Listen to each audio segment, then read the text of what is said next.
The rain hammered down on the Lagos streets like bullets from heaven, turning the evening into a blur of gray and despair.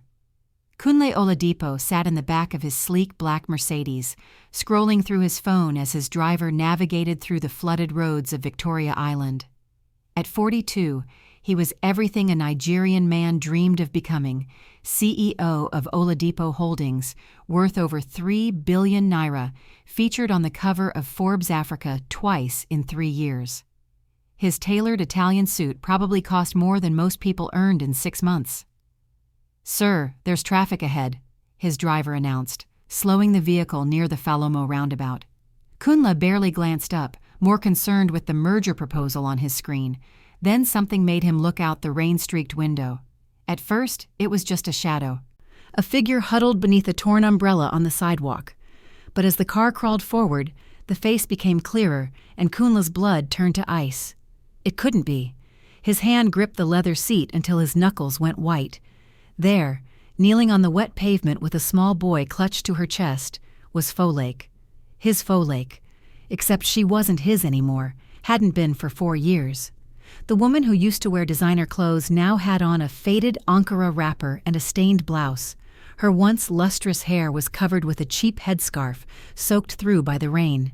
The child beside her, God, the child looked about 8 years old, the same age their son would be. "Stop the car!" Kunle commanded, his voice strangled. "Sir? I said stop the damn car!" The Mercedes jerked to a halt. Kunle threw open the door and stepped into the rain, not caring that his $500 shoes were instantly ruined. He walked toward her like a man in a trance, each step feeling like he was wading through concrete. Folake was holding out a small tin cup to passers-by, her head bowed in shame. The boy, their boy Tunde, shivered against her, his lips blue from the cold. Neither of them had noticed him yet. "Please, sir," Folake was saying to a man who hurried past without looking. "Anything at all. My son hasn't eaten since yesterday." The words hit Kunle like a physical blow. He stood there, 3 feet away, rain streaming down his face, unable to speak. This couldn't be real. This was the woman he'd divorced, the woman he'd thrown out of his house with nothing but the clothes on her back because she'd dared to question his mother. The woman his family had called a gold digger, a useless wife who couldn't manage a home. He'd believed every word they'd said. He'd signed those divorce papers without a second thought, convinced he was better off without her. Now here she was, begging on the street with their son. "Folake," he finally managed to say. Her head snapped up. For a moment their eyes met, and Kunle saw something die in her gaze, the last remnant of whatever hope or dignity she'd been clinging to. She scrambled to her feet, pulling Tunde behind her like she was trying to shield him from a predator. "Don't!" she said, her voice hoarse. "Don't come near us." "Folake, what? How did this happen? What are you doing here?" The questions tumbled out of him, each one more desperate than the last. She laughed, a sound so bitter it could have stripped paint. "What am I doing here? I'm surviving, Kunle, or trying to." "Not that it's any of your business anymore." Tunde peeked out from behind his mother, and Kunle's heart shattered into 1,000 pieces. The boy's eyes were hollow, old beyond their years. His clothes hung off his thin frame like rags. This was his son, his blood, living like a street child. "Tunde," Kunle whispered, taking a step forward. "Don't say his name." Folake's voice cracked like a whip. "You lost that right 4 years ago when you threw us out like garbage, when you believed every lie your precious mother told you about me, when you chose her over your own wife and son." People were starting to stare, but Kunle didn't care. "I didn't know. Nobody told me you were. Where have you been living? Why didn't you contact me?" Folake's laugh was uglier this time, tinged with hysteria. "Contact you? I tried, Kunle. For 6 months after you divorced me, I tried. I called. I came to your office. I sent messages through your secretary. You blocked my number. You had security throw me out. Your mother told me if I ever came near you again, she'd have me arrested for harassment. So I stopped trying." The rain was letting up now, but Kunle felt like he was drowning anyway. His mind raced, trying to make sense of what she was saying. He'd never received any calls, any messages. His mother had assured him that Folake had taken her settlement money, 2 million naira, he'd been told, and disappeared to her village to remarry some local man. Settlement money? Folake's voice rose when he mentioned it. What settlement money? I never received a single kobo from you or your family. Your mother told me you said I deserved nothing. That I was lucky you weren't charging me for wasting your time. Kunle felt the ground shift beneath his feet. No, his mother wouldn't have lied, not about something like this. She'd shown him the bank transfer receipt, sworn that Folake had collected the money and run off. "Mommy, I'm cold," Tunde whimpered, tugging at Folake's wet wrapper. The sound of that small, frightened voice cut through Kunle's shock. He shrugged off his suit jacket and moved to wrap it around the boy, but Folake slapped his hand away with surprising strength. "Don't touch him," she hissed. "You don't get to play father now. You don't get to ease your conscience by throwing money at us or pretending you care. We've survived 4 years without you. We'll survive the rest of our lives without you too." "Folake, please, let me help." "Let me help?" She laughed again, and this time there were tears mixing with the rain on her face. "You want to help? You destroyed us, Kunle. You took everything, my dignity, my home, my son's future. Do you know where we sleep? Do you know what I've had to do just to keep Tunde alive? Do you know what it's like to watch your child go to bed hungry night after night because his own father believes lies about his mother?" "I didn't know," Kunle said, and the words sounded pathetic even to his own ears. "I swear I didn't know." "You didn't want to know," Folake corrected. "There's a difference. You wanted to believe I was the problem, that I was the one who couldn't adjust to your family's ways. It was easier than admitting your mother was controlling you like a puppet, wasn't it? Easier than standing up to her and defending your wife." Every word was true, and Kunle knew it. He'd been a coward. He'd let his mother poison his mind against Folake, convince him that his wife was disrespectful, that she was trying to divide their family. The truth was that Folake had only ever asked for basic respect, for the right to make decisions about her own home and child. His mother had seen that as a threat. "Where are you staying?" Kunle asked, his voice barely audible. Folake was silent for a long moment. Then she said, "We have a room in Makoko." Makoko, the floating slum, where people lived in shacks built on stilts over the Lagos Lagoon, where there was no electricity, no clean water, where disease and poverty were as common as breathing. His son, was living in Makoko. Kunle felt bile rise in his throat. "Let me take you somewhere, a hotel, an apartment, anywhere but—" "No." Folake's voice was firm now, the hysteria replaced by something harder, colder. "We're done, Kunle. You made your choice 4 years ago. Now live with it." She grabbed Tunde's hand and turned to walk away. The boy looked back once, his eyes meeting Kunle's, and in that gaze, Kunle saw a question that would haunt him for the rest of his days. "Why didn't you love us?" "Folake, wait!" Kunle called out, desperation making his voice crack. But she didn't stop. She and Tunde disappeared into the evening crowd, swallowed up by the city that had taken everything from them. Kunle stood there in the middle of the sidewalk, his expensive clothes soaked, his phone buzzing with ignored calls from his office. People walked around him like he was just another obstacle in their path. For the first time in 4 years, Kunle Oladipo felt like he was the one who had nothing. He pulled out his phone with shaking hands and dialed a number he'd tried to forget. "Mummy," he said when she answered, his voice devoid of emotion. "We need to talk. Now." "Welcome to Tales by AJ. Thank you so much for your incredible support. Before we continue with this heart-wrenching story, drop a comment below and tell us where you're watching from. Are you Team Folake or Team Kunle? What would you do if you saw your ex in this situation? Hit that like button if this story is already touching your heart. What happens when Kunle confronts his mother about the lies? Will he discover the truth about what really happened to Folake and Tunde? And what secrets is his mother hiding that could change everything? Don't forget to like, subscribe, and turn on notifications for more gripping stories like this. What do you think Kunle should do next? Comment below. Kunle's hands trembled as he gripped the steering wheel, having dismissed his driver to make this journey alone. The gates of his mother's mansion in Ikoyi swung open automatically, revealing the sprawling compound that had always represented success and family legacy to him. Tonight, it looked like a monument to lies. His mother, Mrs. Billionaire Oladipo, was in her sitting room when he burst through the door without knocking. She sat in her favorite velvet armchair, wrapped in an expensive lace buba and IRO, watching a Nollywood movie on her massive television screen. At 65, she still commanded respect wherever she went. Former president of the Market Women's Association, founding member of 3 churches, and the matriarch everyone feared and admired. Kunle! She looked up with surprise and displeasure. Is this how you enter your mother's house now? Without greeting? Without respect? Where is the money? Kunle's voice was ice. Mrs. Biodun's eyes narrowed. What money? What nonsense are you speaking? The 2 million naira settlement I gave you to give to Folake 4 years ago. Where is it? Something flickered across his mother's face, so quick that if Kunle hadn't been watching closely, he would have missed it. Fear. But she recovered quickly, her expression hardening into the imperious mask he knew so well. I gave it to that useless girl, she said, waving her hand dismissively. I even have the receipt to prove it. You saw it yourself. Why are you asking me this foolish question? I saw Folake today, Kunle said, each word dropping like a stone into still water. Begging, in the rain, with our son. They're living in Makoko, Mummy. Makoko. My son is living in a slum while I thought his mother had taken millions and disappeared.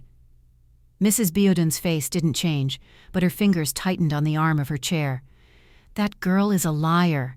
She probably spent all the money on men and now she's come back to manipulate you with crocodile tears. Don't fall for her tricks, Kunle. Haven't I warned you about women like her? Women like her? Kunle's voice rose. You mean women who loved me? Women who tried to be good wives? Women who asked for basic respect in their own homes? Respect? His mother stood up, her full height intimidating even now. That girl had no respect. She questioned my authority in my son's house. She tried to turn you against me. Your own mother who suffered to raise you after your father died, she wanted to isolate you from your family. She wanted us to have our own space, Kunle shouted back. She wanted to make decisions about our home, about our son's schooling, about basic things that any wife should be able to decide. But you couldn't let go, could you? You had to control everything. Mrs. Biodun's hand flew out and slapped him across the face. The sound echoed in the large room. How dare you speak to me this way? After everything I've done for you, I built this empire with you. I guided every decision, every business move. Without me, you would be nothing. Kunle's cheeks stung, but he didn't move. Instead, he pulled out his phone and dialed a number. Hello, Uncle Tayo? Yes, it's Kunle. I need you to come to my mother's house right now. Yes, it's urgent. It's about Folake's divorce settlement. Mrs. Biodun's eyes widened. What are you doing? Uncle Tayo was the lawyer who handled my divorce, Kunle said, his voice steady now. He processed the settlement payment. If you gave Folake that money, he'll have records of it. Bank statements, receipts with her signature, everything. You're investigating your own mother? Mrs. Biodun's voice shook with rage. You believe that street beggar over the woman who gave birth to you? I believe what I saw today, Kunle replied. My son, Mummy, your grandson, shivering in the rain, hungry, wearing rags. If Folake had received 2 million naira, would they be living like that? Would any mother let her child suffer if she had money? His mother sat back down heavily, her hand pressed to her chest. You're going to give me a heart attack. Is this what you want? To kill your mother over that worthless girl? Don't, Kunle warned. Don't play that card with me tonight. Where is the money? The doorbell rang. Uncle Tayo had arrived with impressive speed, probably sensing the gravity in Kunle's voice. The elderly lawyer entered with his briefcase, his expression grave as he took in the tension in the room. Kunle Biodun, he greeted them both. What's this about Folake's settlement? Uncle Tayo, you processed a 2 million naira payment to Folake 4 years ago, correct? Kunle asked. The lawyer frowned. I processed a payment, yes, but Kunle, it wasn't to Folake directly. You instructed me to give the money to your mother to deliver to Folake. You said it would be easier that way, that Folake would feel more comfortable receiving it from family. The room fell silent. Kunle turned slowly to look at his mother, and the expression on her face told him everything he needed to know. Show me the receipt I signed, Kunle said quietly. The one that proved Folake received the money. Mrs. Biodun's lips pressed into a thin line. I don't have to show you anything. I'm your mother. You should trust me. Uncle Tayo, do you have the original transfer documents? Kunle asked, ignoring her. The lawyer pulled out a folder from his briefcase. I have everything here. The bank transfer to Mrs. Kunle Oladipo's account, dated March 15, 2021, 2 million naira, signed by you, authorized by me. And did Folake ever sign a receipt acknowledging she received this money? Uncle Tayo shook his head slowly. No. Your mother said she would get Folake to sign and return it to me, but it never came. I followed up several times, but Mrs. Kunle said Folake had left Lagos and couldn't be reached. Kunle felt something break inside him. So Folake never received a single naira. That's not true. His mother stood up again, her voice desperate now. I tried to give it to her. She refused it. She said she didn't want your dirty money, that she would rather suffer than take anything from this family. So I kept it for Tunde, for when he's older. You're lying, Kunle said, and his voice was so cold that his mother actually stepped back. If you had kept it for Tunde, my son wouldn't be starving in Makoko right now. Where is the money, Mummy? Mrs. Kunle's facade cracked. Tears filled her eyes. Real ones this time, not the manipulative tears she'd used so many times before. I used it, she whispered, for the church building project. Pastor said God would bless us double for our seed. I was going to replace it, I swear. But then there were hospital bills, and the investment with Brother Samuel that went bad, and— You stole from your own grandson, Kunle interrupted. You let them think I had abandoned them completely. You let them suffer while you lived here in luxury, eating 3 meals a day, sleeping in comfort. And you did it all while convincing me that Folake was the villain. She was trying to take you from me. His mother's voice rose to a shriek. Every day she would say, Kunle, we should move to our own place. Kunle, we should make our own decisions. Kunle, your mother shouldn't have keys to our bedroom. She wanted to separate us. After everything I sacrificed, she wanted to push me aside like I was nothing. She wanted us to be a family, Kunle said, his voice breaking. A normal family where a husband and wife could live their own lives while still respecting their elders. But you couldn't accept that. You needed to control everything, to the point where you destroyed my marriage and nearly destroyed my son's life. Uncle Tayo cleared his throat uncomfortably. Kunle, I think you should know something else. After the divorce, Folake did try to contact you, multiple times. I received calls from her asking for help, asking if there was any way to modify the custody arrangement. She said she was struggling to find work, that landlords wouldn't rent to a divorced woman with a child. I tried to reach you, but your mother said you had instructed her to handle all matters related to Folake, and that you didn't want to be disturbed. Kunle turned to his mother with disbelief. You intercepted her calls? You stopped Uncle Tayo from telling me she needed help? I was protecting you, Mrs. Kunle insisted. She was just trying to manipulate you to get more money. You were building your business. You needed to focus. I did what any good mother would do. I protected my son from a gold digger. She wasn't a gold digger, Kunle roared. She was my wife, the mother of my child. She was suffering, and you knew it, and you did nothing.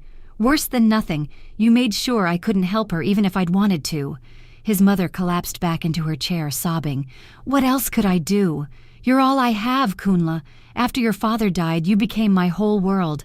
I couldn't lose you to another woman. I couldn't. Kunle stared at her, this woman he'd loved and obeyed his entire life, and felt nothing but disgust. You haven't lost me to another woman, Mummy. You've lost me because of what you are, a manipulator, a thief, a liar who let an 8-year-old child go hungry to feed your own ego.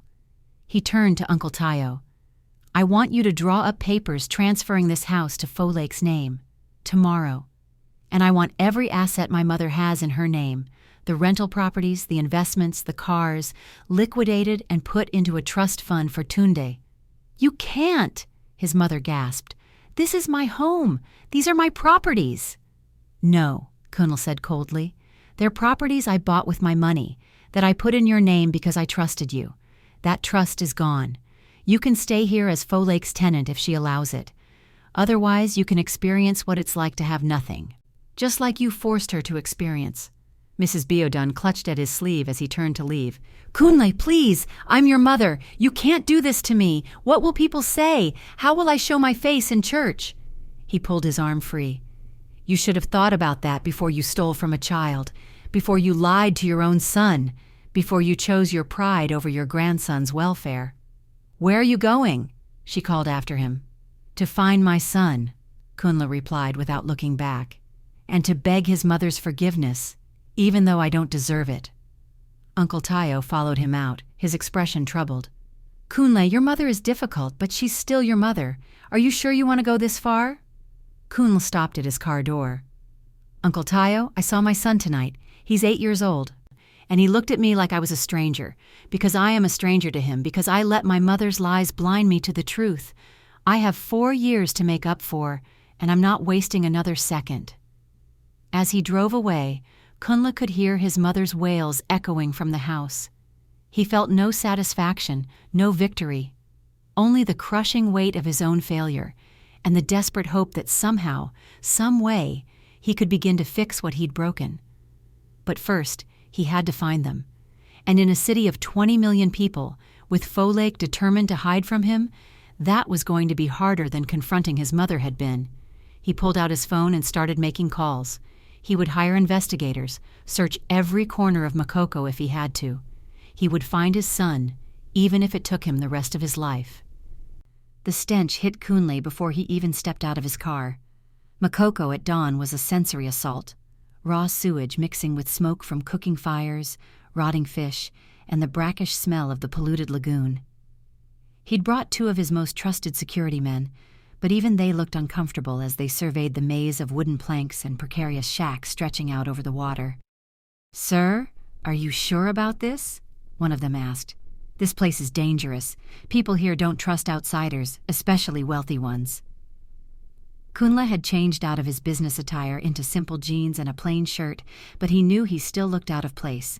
Everything about him, his watch, his shoes, even the way he carried himself, screamed money. In a place like this, that made him a target. "I'm sure," he said, locking the car. "My son is here somewhere. I'm not leaving without him." They'd been searching for 3 days now. 3 days of wading through narrow walkways that swayed with each step, of knocking on doors that slammed in his face, of showing Folake's photograph to suspicious faces that claimed to know nothing. The slum was a city unto itself, with its own rules and its own code of silence. Outsiders asking questions were never welcome. "Oga, you looking for someone?" A young man emerged from the shadows, his eyes calculating. He couldn't have been more than 20, but his face held the hardness of someone who'd seen too much too soon. "I hear you've been asking about a woman and a boy. Maybe I can help you, for a price." Kunle pulled out his wallet, then thought better of it. Flashing money here was asking to be robbed. "Tell me what you know first." The young man grinned, revealing a gold tooth. "Nah, that's not how it works, Oga. Money first, information after. 10,000 naira. 5,000 now, 5,000 after you take me to them." They haggled for another minute before settling on 7,000 up front. The young man, who said his name was Emeka, led them deeper into the slum, through passages so narrow Kunle's shoulders brushed both sides. Children in tattered clothes stared at them with huge eyes. Women washing clothes in buckets of brown water whispered as they passed. "The woman you're looking for, she's called Mama Tunde here," Emeka said over his shoulder. "She works at the fish market during the day, cleaning and gutting fish. At night, she washes plates at a buka on the mainland. The boy goes to a free school run by some NGO, but only 3 days a week because she can't afford the uniform for full time." Each word was a knife in Kunle's heart. While he'd been living in luxury, attending business dinners and buying new cars, Folake had been gutting fish to survive. Their son was attending school 3 days a week because a uniform, something that probably cost less than Kunle spent on lunch, was beyond their means. "Here!" Emeka stopped at a shack that looked even more precarious than the others. The wooden walls were patched with sheets of rusted corrugated iron. A torn cloth served as a door. "This is where they sleep, but they're not here now. Mama Tunde, she already left for the market. The boy, he should be at school." Kunle pushed aside the cloth door and stepped inside. The room was barely 6 feet by 8 feet. There was a thin foam mattress on the floor covered with a faded wrapper, a plastic bucket in the corner for bathing, a small kerosene stove, 3 plastic plates stacked neatly. That was it. This was where his son lived. On a nail in the wall hung a photograph, water-damaged and faded. Kunle stepped closer and felt his breath catch. It was from their wedding day, him and Folake, young and smiling, her in a white lace dress, him in a sharp tuxedo. She'd kept it. After everything, after 4 years of suffering, she'd kept their wedding photo. She talks to it sometimes, Amika said quietly from the doorway. At night, when she thinks no one can hear, she tells the picture about her day, about the boy, like you're still there listening. It's sad, man, real sad. Kunle's vision blurred with tears. He'd been so ready to believe she was a gold digger that she'd never really loved him. But a gold digger wouldn't have kept this photograph. A gold digger wouldn't have talked to a picture of the man who'd abandoned her. "Where's the fish market?" he asked, his voice rough. "Oga, I don't think that's a good idea. Mama Tunde, she's different here than she was in your world. People here, they protect her. You show up at her workplace asking questions, causing trouble, it won't end well for you.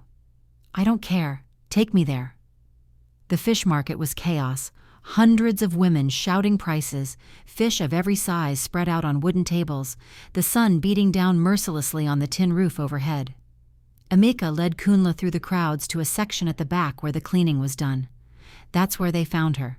Folake sat on a low stool, her hands moving with practiced efficiency as she gutted fish after fish, tossing the entrails into a bucket beside her.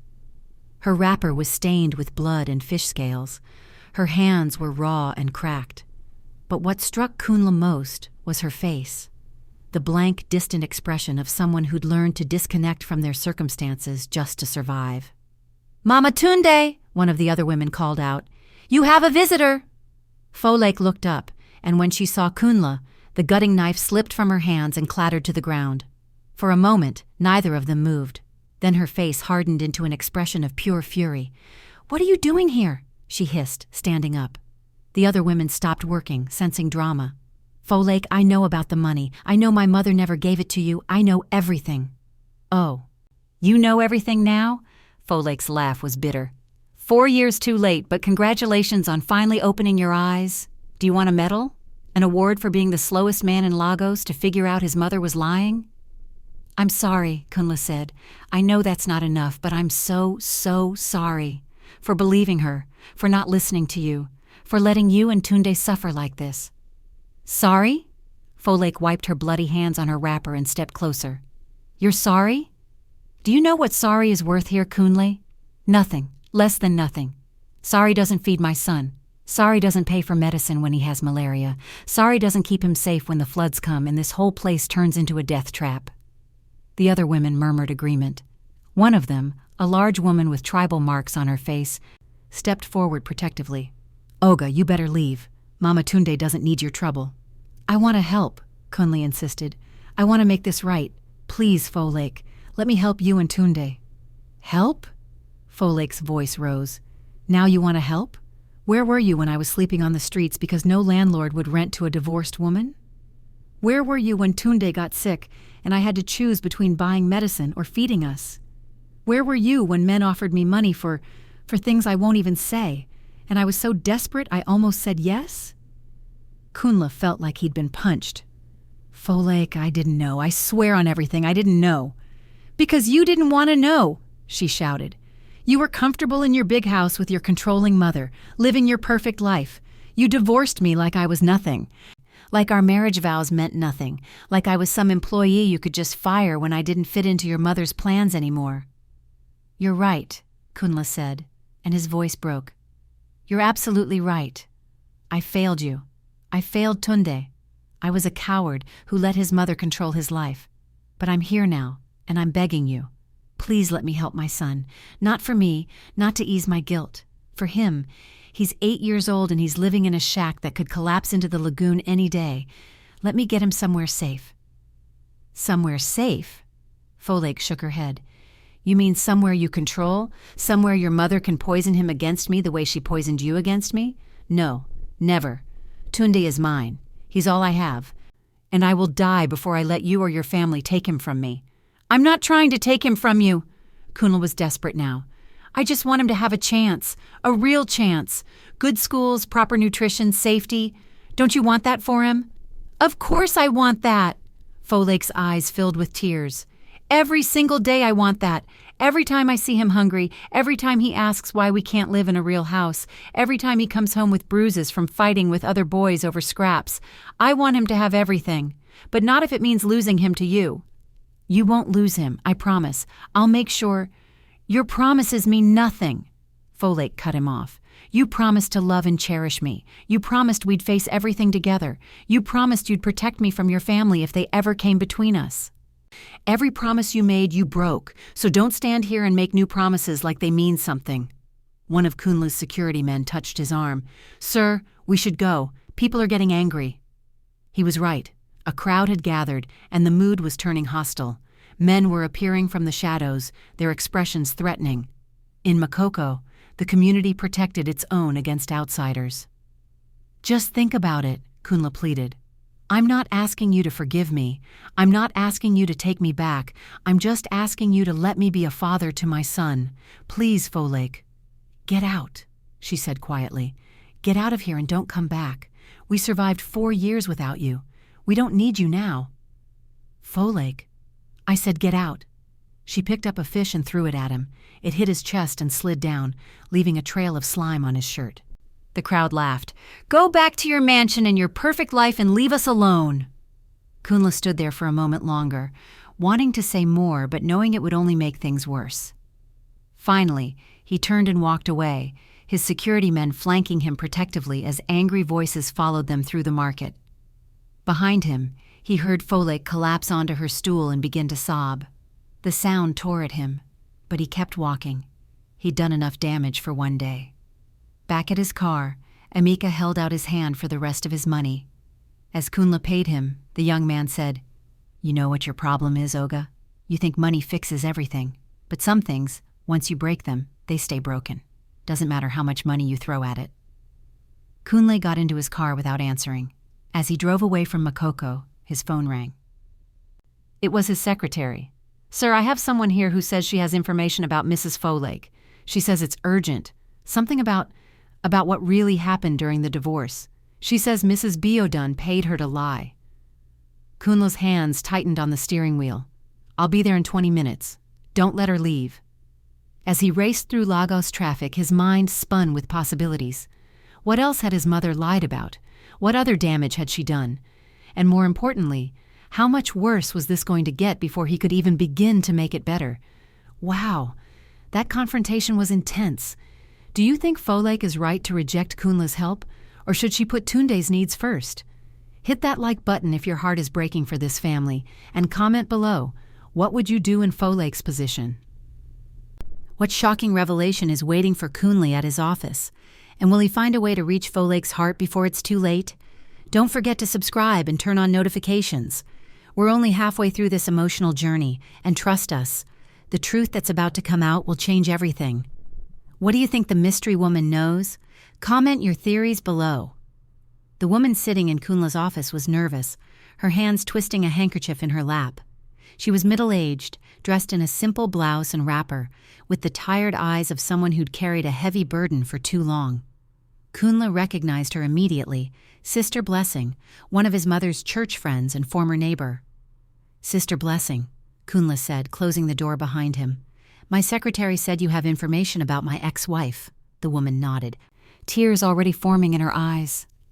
"I couldn't keep quiet anymore, not after what I heard happened at the fish market today. Word travels fast in this city, and when I heard you'd found them living like that, I had to come forward. God won't let me rest if I don't tell the truth." Kunle sat down across from her, his heart pounding. "What truth?" Sister Blessing took a deep breath. "Your mother paid me 50,000 naira 4 years ago. She paid me to tell you I'd seen Folake with another man, to tell you she was having an affair while you were away on business trips. It was a lie, Brother Kunle. All of it was a lie." The room tilted. Kunle gripped the arms of his chair. "What did you say?" "It was February 2021, Sister Blessing continued, her voice shaking. "Your mother called me to her house. She said Folake was trying to separate you from the family, that she was a bad influence, that she needed to be removed before she destroyed everything you'd built together. She said it was for your own good. She gave me the money and told me exactly what to say, that I'd seen Folake leaving a hotel with a man, that they were laughing together, holding hands. Kunle felt sick. And I believed you. I didn't even question it. I believed you. Your mother showed you photographs too, didn't she? Sister Blessing asked quietly. Yes, photos of Folake with a man outside a hotel. That's what convinced me to file for divorce. The woman nodded miserably. Those photos were real, but not what they seemed. The man was Folake's cousin, Brother Doughton, who'd just arrived from London. He was staying at that hotel, and Folake had gone to meet him for lunch. Your mother had someone follow her that day, take pictures from angles that looked suspicious. Then she showed you those pictures and had me confirm the lie with my testimony. Kunle stood up abruptly, his chair scraping across the floor. He walked to the window, staring out at Lagos sprawling below him, trying to process what he was hearing. His entire divorce had been built on fabricated evidence and paid lies. He'd destroyed his marriage, abandoned his wife and child, all because he'd been too blind to question, too trusting of his mother's manipulations. Why? He asked, his voice barely a whisper. Why are you telling me this now? Why not 4 years ago? Because I was afraid, Sister Blessing admitted. Your mother is powerful. She has connections everywhere, in church, in business, in the community. I was afraid of what she'd do to me if I spoke up, and I thought maybe Folake would be better off without your family. Your mother made it sound like she was protecting you from a terrible woman. But you know now that wasn't true. I've known for a long time that wasn't true, Sister Blessing said, wiping her eyes. A year after the divorce, I saw Folake at the market. She was already so thin, so broken. She didn't recognize me, but I recognized her. I watched her begging for reduced prices on vegetables, counting out coins like each one was precious. That's when I knew what I'd done, what I'd helped your mother do to an innocent woman. Kunle turned back to face her. Is there more? What else did my mother do? Sister Blessing nodded slowly. After you divorced Folake, your mother made sure she couldn't find work anywhere. She called people, business owners, managers, anyone with influence. She told them Folake was a prostitute, that she was mentally unstable, that she'd stolen from your family. She destroyed Folake's reputation so thoroughly that no one would hire her. No one would help her. Dear God, Kunle whispered. There's something else, Sister Blessing continued. Something worse.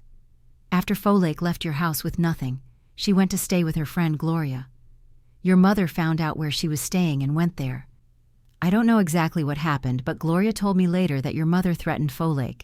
She said if Folake ever tried to contact you or claim any rights to Tunde, she would have her arrested. She said she had police connections who would plant drugs in her belongings, that she'd make sure Folake went to prison and Tunde would be taken by social services. Kunle's hands clenched into fists. She threatened to frame Folake? To take Tunde away? That's why Folake disappeared so completely. She wasn't running away from you. She was protecting Tunde from your mother. She knew that as long as she stayed visible, your mother could follow through on those threats. So she went underground, took Tunde to places where your mother's influence couldn't reach. That's how they ended up in Makoko. The pieces were falling into place now, each revelation more devastating than the last. Folake hadn't abandoned him or taken settlement money and run. She'd been terrorized, blackmailed, and driven into hiding by his own mother. And he'd been too stupid, too trusting, too cowardly to question any of it. I need you to write all of this down, Kunle said, his voice hard. Every detail, every lie you were paid to tell, every threat my mother made. I need documentation. I'll do it, Sister Blessing agreed. But Brother Kunle, your mother, she'll deny everything. And she still has power, connections. Be careful. After Sister Blessing left, Kunle sat alone in his office for a long time. Then he picked up his phone and made a call he'd been dreading. Hello? Folake's voice was suspicious. Don't hang up, Kunle said quickly. Please, I just spoke to Sister Blessing. She told me everything. About the lies, the photographs, the threats my mother made. Everything, Folake. I know the truth now. There was silence on the other end. Then, knowing the truth doesn't change what happened. I know, but it changes what happens next. My mother threatened to frame you to take Tunde. I'm not going to let that stand. I'm getting lawyers, real lawyers this time. I'm making sure she can never threaten you again. Kunle, I can't do this right now. I have to pick up Tunde from school. We can't afford to miss the free bus. What school? I'll send my driver. No. Her voice was firm. I don't need your driver. I need you to leave us alone. Folake, please. Just let me meet Tunde. Let me talk to him. He's my son, and he doesn't even know me. And whose fault is that? Folake's voice cracked. You want to meet him? Fine, but not today. Not when I haven't prepared him. When I haven't figured out how to explain why his father, who never wanted him, suddenly showed up after 8 years. I always wanted him, Kunle protested. I thought, my mother told me you'd remarried, that you didn't want me in his life anymore. More lies, of course. Folake laughed bitterly. Your mother thought of everything, didn't she? Saturday, the free school in Makoko, the one run by Project Hope NGO. 2 o'clock. You can meet him there, in a neutral place where he feels safe. But Kunle, I'm warning you. If you hurt that boy, if you disappoint him the way you disappointed me, I will make sure you never see him again. Understand? I understand. Thank you, Folake. Thank you for giving me this chance. She hung up without saying goodbye. Saturday felt like an eternity away, but when it finally arrived, Kunle found himself more nervous than he'd been for any business meeting in his life. He'd spent the previous 2 days buying gifts, toys, books, clothes, before realizing that showing up with armfuls of presents would make him look like he was trying to buy his son's affection. In the end, he brought just one thing: a soccer ball. Simple, classic, something they could play with together. The school was a converted warehouse painted in bright colors by volunteers. Children's laughter echoed from inside as Kunle approached. Folake was waiting outside, and next to her stood Tunde. In the daylight, without rain obscuring his view, Kunle could see his son clearly for the first time. Tunde had his eyes, his nose, even his stubborn jawline, but there was Folake in him too, her gentle mouth, her graceful hands. The boy looked scared and defiant at the same time, standing close to his mother like she was his only safe harbor in a storm. Hello, Tunde, Kunle said softly, crouching down to be at eye level. My name is Kunle. I'm your father. Tunde looked at his mother, who nodded encouragingly. Then he looked back at Kunle with eyes that were far too old for an 8-year-old. Mummy says you didn't know where we were, Tunde said, his voice small but steady. She says your mother lied to you. Is that true? Kunle felt his throat tighten. Yes, it's true. My mother, your grandmother, she told me things that weren't true. I should have been smarter. I should have looked for you and your mummy. I'm sorry I didn't. Are you rich? Tunde asked suddenly. The question caught Kunle off guard. Yes. I have money. Then why did you let us live in Makoko? Don't you know it's dangerous there? Don't you know Mummy cries at night when she thinks I'm sleeping? Each word was an arrow through Kunle's heart. I didn't know where you were, Tunde. I was told your mother had money, that you were living well somewhere else. I know now that was a lie. I know I should have tried harder to find you. My friend Jerome, his papa left too, Tunde continued, but his papa drinks palm wine and gambles. Jerome says his papa is bad. Are you bad like Jerome's papa? I think I was, Kunle admitted, blinking back tears. I think I was bad because I didn't ask enough questions. I didn't fight for you and your mummy when I should have, but I want to be better now, if you'll let me. Tunde studied him for a long moment. Then he said, I don't need a papa. I have Mummy. She takes care of me. Your mummy is a very strong, very brave woman, Kunle agreed. But that doesn't mean she should have to take care of everything alone. That doesn't mean you shouldn't have a papa who helps too. Will you go away again? Tunde asked, and there was such vulnerability in his voice that Kunle wanted to scoop him up and never let go. No, Kunle said firmly. I promise you, Tunde, I will never go away again. Even if your mummy is angry with me, even if you're angry with me, I will always be here. Always. Promises are easy, Tunde said, echoing his mother's words. Actions are hard. You're right. So let me prove it to you with actions. Can I play soccer with you? I brought a ball. Tunde's eyes lit up for the first time, but he looked at his mother for permission. Folake nodded, her own eyes glistening with unshed tears. Okay, Tunde said cautiously, but I'm very good. My friend Razek says I'm the best player in Makoko.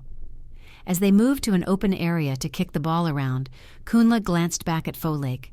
She was watching them with an expression he couldn't read, hope mixed with fear, longing mixed with anger. Their eyes met, and for just a moment, he saw a flash of the woman he'd married, the woman who'd loved him before his mother destroyed everything. Then Tunde called out, "Papa, catch!" and kicked the ball toward him. Papa.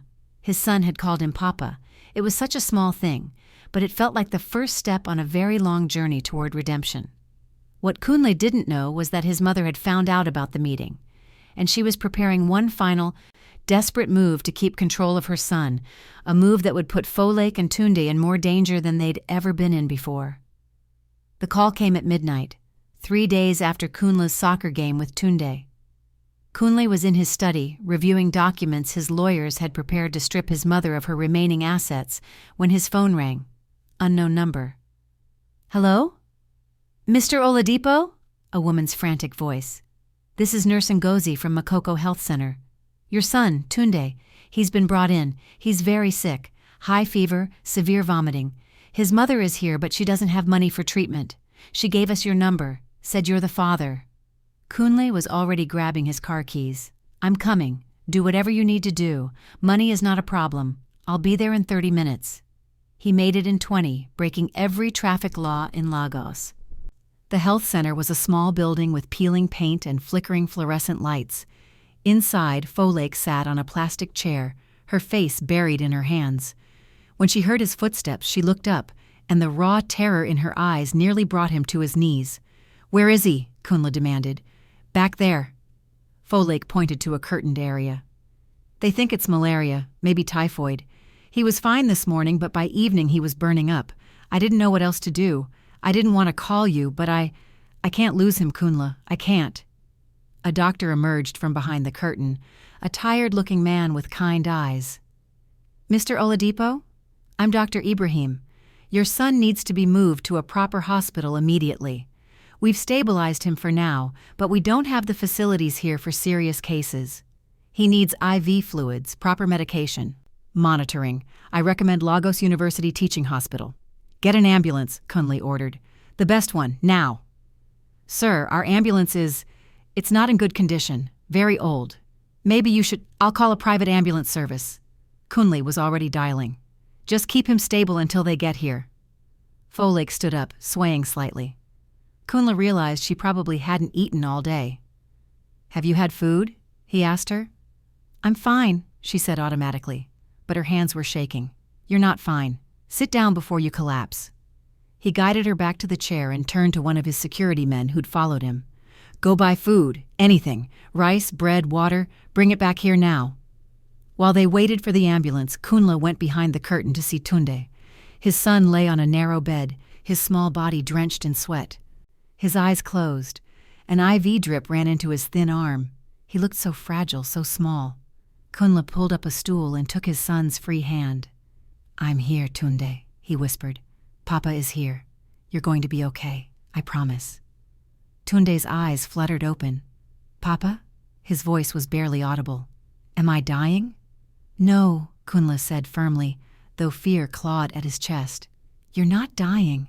You're just sick, and we're going to make you better. The best doctors, the best hospital, everything you need." "Mummy was crying," Tunde whispered. "I heard her. She said she couldn't afford the medicine. She said she was sorry she couldn't save me." Kunle felt rage and grief war inside him. His son, his 8-year-old son, had heard his mother apologize for being too poor to save his life. No child should ever have to hear that. No mother should ever have to say it. "Your mummy has saved you every single day for 4 years, Kunle said, his voice thick. "She's the strongest person I know, and now it's my turn to help. We're a team now, okay? Mummy, Papa, and you. A team." "Like a real family?" Tunde asked, and the hope in his voice nearly broke Kunle. "Yes," Kunle promised, "like a real family." The private ambulance arrived 15 minutes later, equipped with proper medical equipment and a qualified paramedic. As they loaded Tunde inside, Folake tried to climb in after him, but the paramedic stopped her. "Sorry, Ma. Only one parent can ride in the ambulance." "I'm his mother," Folake said desperately. "I have to be with him." "You both can come," Kunle interjected, tipping the paramedic generously. "My car will follow." "Whatever you need." At Lagos University Teaching Hospital, Kunle's name and money opened doors immediately. Tunde was admitted to a private room, seen by 3 different specialists within the hour. The diagnosis was confirmed: severe malaria complicated by malnutrition and dehydration. He would need to stay hospitalized for at least a week, possibly longer. "Malnutrition?" Kunle repeated to the doctor, his voice hollow. "What does that mean exactly?" The doctor, a woman in her 50s, gave him a sympathetic look. "Your son is significantly underweight for his age. His immune system is compromised because he hasn't been getting adequate nutrition. That's why the malaria hit him so hard. With proper treatment and good food, he'll recover fully. But Mr. Oladipo, this didn't happen overnight. This is chronic malnutrition." After the doctor left, Kunle found Folake in the waiting area. She'd refused to leave even to sit in Tunde's room, saying she didn't belong in such a fancy place, that she'd dirty the clean floors with her market clothes. "Come with me," Kunle said gently. "I'm fine here. Folake, please. We need to talk." He led her to a small chapel the hospital maintained for families. Inside, surrounded by quiet and soft lighting, Folake finally let go. She collapsed against the wall and sobbed, deep, wrenching sobs that shook her whole body. "I tried," she cried. "I tried so hard to feed him properly, to keep him healthy, but there was never enough. Some days I didn't eat so he could have more. Some days we shared one meal between us. I thought I was doing enough, but I wasn't. I failed him." "No," Kunle said fiercely, pulling her into his arms. She tried to resist, but she was too exhausted, too broken. "You didn't fail him. You kept him alive against impossible odds.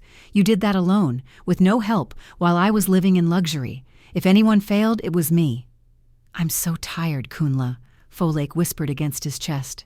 "I'm so tired of fighting, of struggling, of watching my son suffer. I can't do it anymore. I just can't." "Then stop," Kunle said. "Stop fighting alone. Let me help.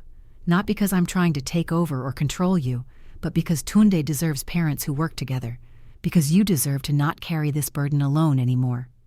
"Your mother." "My mother is done," Kunle interrupted. "I've started legal proceedings. She'll never hurt you or Tunde again. I swear it on my life."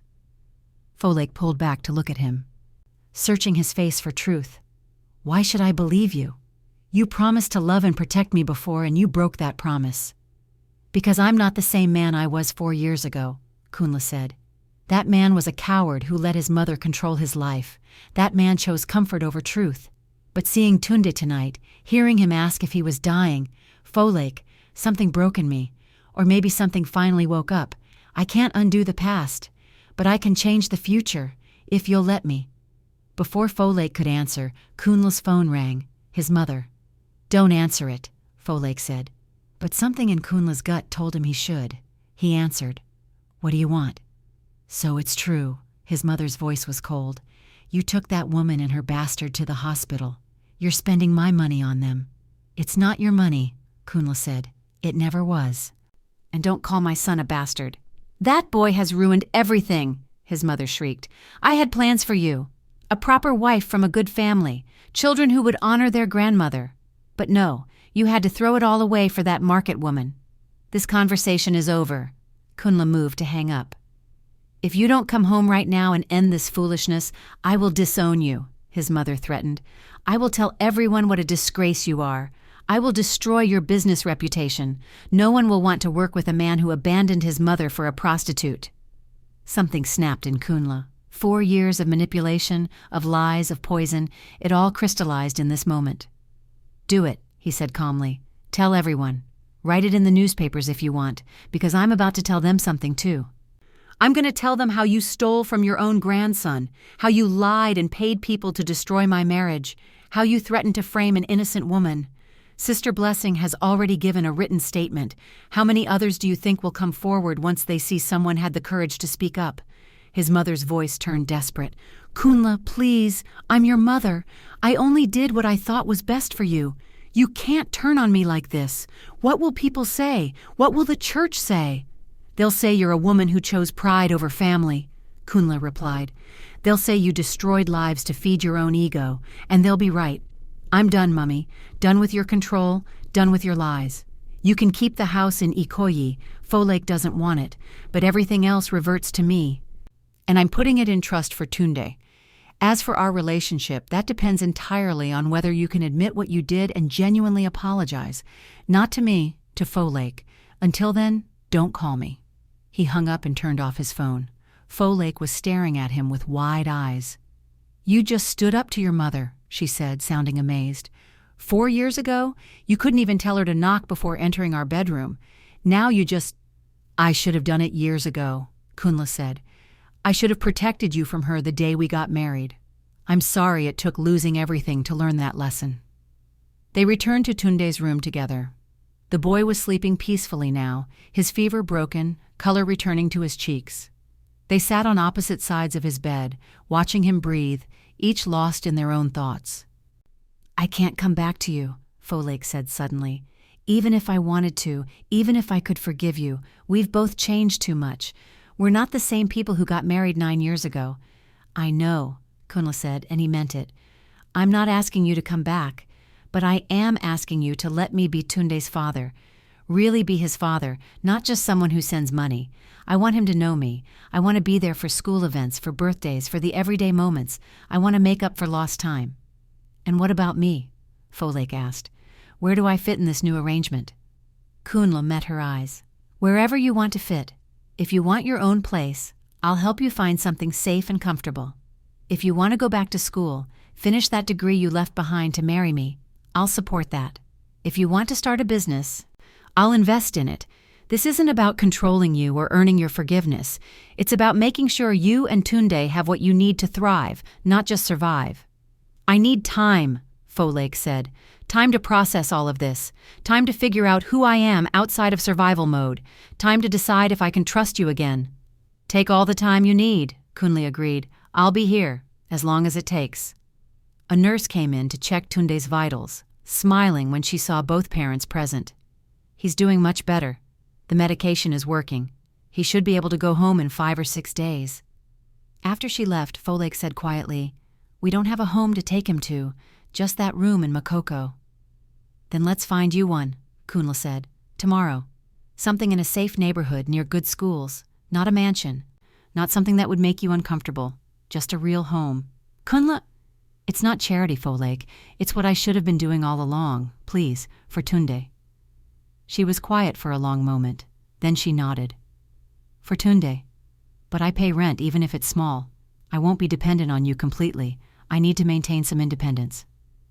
"Fair enough." Over the next week, as Tunde recovered in the hospital, Kunle and Folake fell into an unexpected rhythm. They took turns staying with Tunde, brought him books and puzzles to fight the boredom, played card games when he felt strong enough. Slowly, carefully, they began to rebuild something. Not a marriage, but perhaps a partnership. A friendship based on their shared love for their son.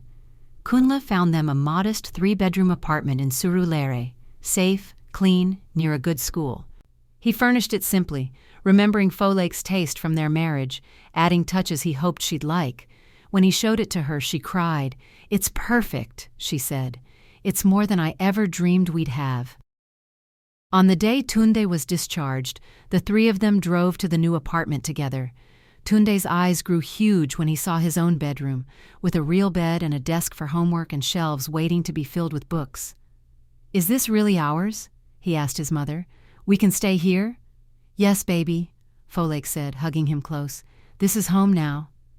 "And Papa can visit?" Tunde looked at Kunle hopefully. "Anytime you want," Kunle promised. "I'll come as often as you'll have me." That evening, as Kunle prepared to leave, Tunde ran to him and wrapped his arms around his waist. "Thank you, Papa," he said. "For making Mummy smile again. She hasn't smiled like this in a long time." Kunle knelt down and held his son tight. "Thank you for giving me a chance to be your papa.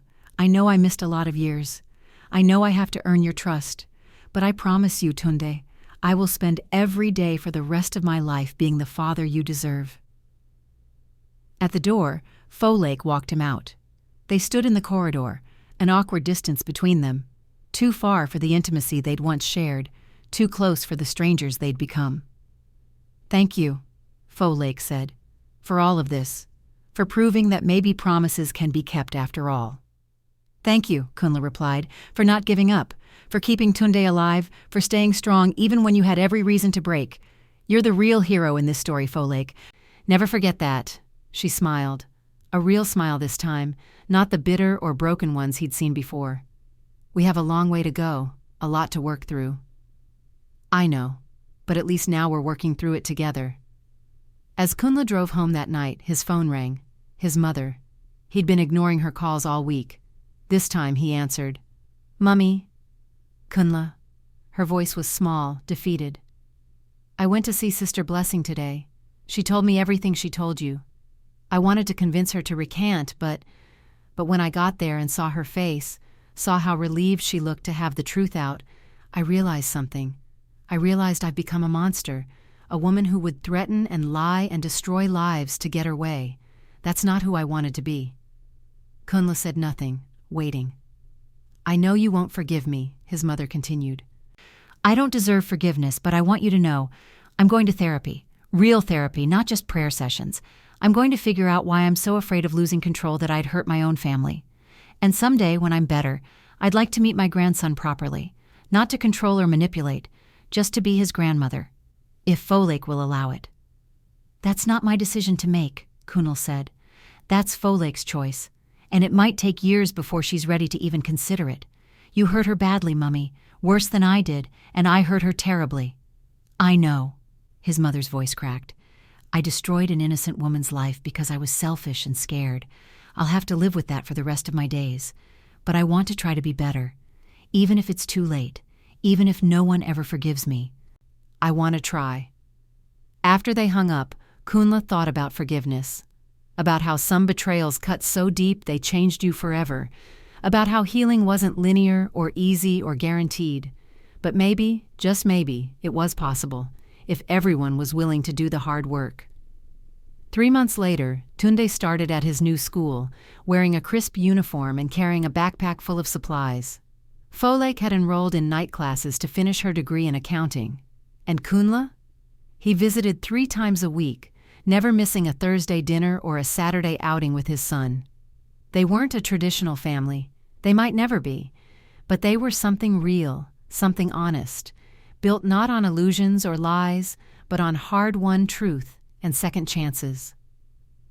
One evening, as Kunle helped Tunde with his homework while Folake cooked dinner, the boy looked up and said, "Papa, my teacher asked us to draw our family. Can I draw all 3 of us, even though you don't live here?" Kunle glanced at Folake, who'd stopped stirring to listen. She nodded slowly. "Of course you can," Kunle said. "We might not live in the same house, but we're still a family that's learning how to be better, how to be honest, how to put you first. That's what matters." Tunde smiled and bent over his paper, carefully drawing 3 figures holding hands. Above them, he wrote in his careful child's handwriting, "My family, Papa, Mummy, and me. We are together again." It wasn't the ending any of them had imagined. It wasn't perfect or neat or tied up with a bow, but it was real. And sometimes, real was better than perfect. As Kunle watched his son draw, felt Folake's presence in the kitchen, heard the sounds of a home filled with life and hope instead of despair, he understood something fundamental. Redemption wasn't about erasing the past.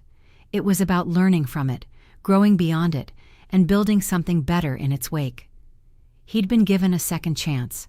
Not with Folake as his wife. That ship had sailed, and maybe it was better that way.